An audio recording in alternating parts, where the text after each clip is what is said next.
what is now Illinois was really a crossroads and a place where lots of people lived throughout the past, and built monumental architecture like mounds, interred a lot of their deceased relatives in those mounds, and then the mounds were disturbed through looting, through bulldozing, through excavation. One of the biggest things about the law, which we're very excited for at the museum, is that it allows the state to create reburial areas on state property for repatriated Native American remains. Now we're at the point where we are ready to repatriate large amounts of ancestors, and they need a place to go.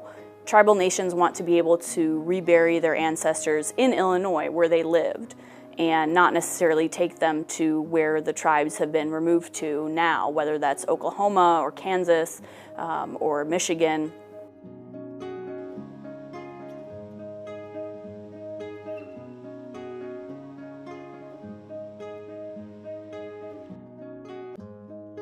We want those ancestors to be reburied as close to where they were found as possible, because they were buried there for a reason.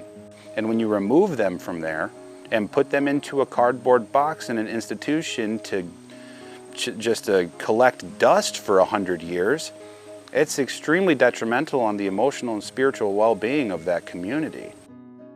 I believe that the state of Illinois and the Illinois State Museum has made a ton of progress. They are trying their best to listen to the tribe's perspective, listen to our concerns, and then now develop these mechanisms to allow our concerns and everything to actually be applied instead of just being heard. It's kind of a little bit of an apology, I feel like. You know, they're trying to make things right, perhaps. And I mean, that's the most optimistic way I can look at it.